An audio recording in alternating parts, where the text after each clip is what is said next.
Bonjour à tous et bienvenue dans une nouvelle vidéo de présentation concernant l'introduction des IVD.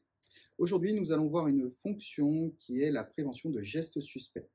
Alors, la prévention de gestes suspects va vous servir dans tous les cas de retail où vous souhaiteriez détecter un humain qui éventuellement fait un geste qui paraît anormal. Le geste suspect n'est par définition pas qualifiable. Nous ne pouvons pas donner une vraie définition de ce qui est suspect. Chez Daiwa, nous avons pris le parti de dire que ce serait quelque chose de préétabli. Par exemple, un humain qui met un objet dans ses vêtements, ou alors un humain qui met un objet dans un sac, ou encore un humain qui part avec un objet à la main. Bien évidemment, l'utilisateur pourra choisir en fonction de son cahier des charges ce qu'il considère comme être un geste suspect. Et nous verrons que nous pourrons pondérer toutes ces fonctions. Nous voici donc dans notre IVD. Dans notre IVD, la première chose sera de passer un firmware spécifique. En effet, cette fonction étant nouvelle chez Daiwa, nous l'avons intégrée dans un firmware temporaire. Je vous rassure, bien évidemment, elle sortira en baseline d'ici peu. Pour ce faire, je vous demanderai de vérifier donc que vous avez bien passé le firmware en version 3.04 avec un T à la fin datant de septembre 2025 à minima. Une fois ceci fait, nous pourrons aller vérifier l'état de notre processeur. Rappelez-vous, dans une ancienne vidéo, le processeur pouvait être utilisé dans plusieurs modes. Un des modes, qui était la génération de métadonnées afin d'utiliser notamment la fonction WSSIC, va disparaître pour l'utilisation de la fonction prévention de gestes suspects. A noter qu'aujourd'hui, nous pouvons utiliser 2 caméras par processeur. Nous voyons donc dans la vidéo que nous sommes en Intelligent Analysis. Nous allons donc créer de l'intelligence afin de détecter un geste suspect, mais nous ne pouvons plus utiliser la fonction WSSIC.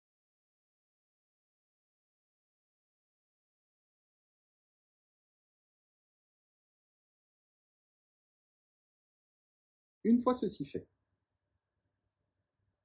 nous pourrons aller dans la partie événements pour commencer le réglage de notre IVD.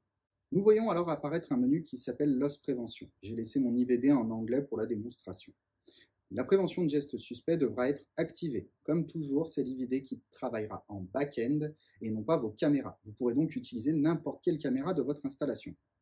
Une fois de plus, ceci permettra de rendre des caméras vieillissantes, mais avec une qualité d'image suffisante, intelligente. Vous voyez alors apparaître, lorsque vous ajoutez une règle, 3 fonctions, notamment mise dans un sac, pris à la main, ou alors mise dans un vêtement.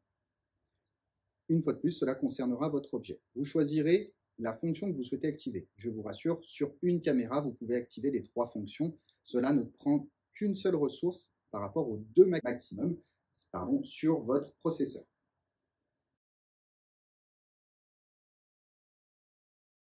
Pour cette vidéo, je choisirai donc caché dans un vêtement. L'objet devra donc être caché et non visible par la caméra dans un vêtement pour pouvoir détecter une alarme. Nous voyons donc 2 parties. La première qui est en haut, qui est la area, qui est la zone dans laquelle nous recherchons un humain. La seconde que je suis en train de paramétrer est la zone de rayonnage, dans laquelle nous rechercherons la main d'un humain qui prendrait un objet pour être détecté comme suspect.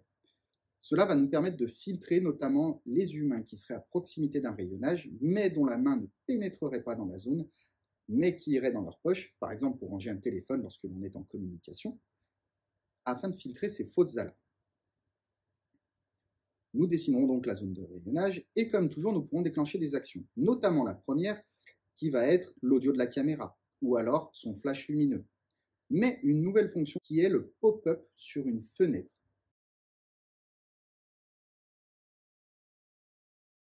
Lorsque je vais vouloir régler le pop-up, cela va m'ouvrir automatiquement la fenêtre avec mes 2 écrans qui étaient actuellement connectés. Nous pourrons voir que dans mon cas, j'avais déjà préactivé sur l'écran numéro 2 la fenêtre d'alarme. Je vais choisir de l'activer sur l'écran numéro 1 cette fois et qu'elle reste affichée pendant 5 secondes à l'écran après un déclenchement. Petite application, ceci permettra de déporter un écran car votre IVD possède 2 sorties HDMI.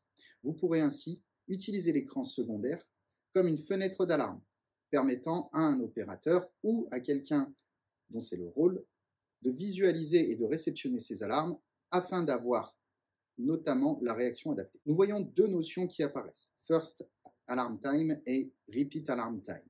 First Alarm Time est un délai que nous allons pouvoir proposer à la caméra avant de déclencher une alarme. Et Repeat Alarm Time est le nombre de fois que l'alarme doit se répéter pour un opérateur, dans le centre d'événements notamment, afin qu'il puisse en avoir connaissance si jamais il l'avait raté. Petit test maintenant. Je vais vous montrer que je vais me lever, mettre un manteau, puis aller en direction notamment de la zone où il y a des gobelets. Je vais aller en voler un afin de déclencher une alarme. Pour info, nous sommes à environ 5 mètres de la caméra. Le gobelet mesure une hauteur de 10 cm et je vais le mettre dans ma poche. Nous allons vérifier que cette alarme se déclenche. Ensuite, nous allons voir si effectivement nous avons un pop-up sur l'écran principal que j'ai choisi précédemment.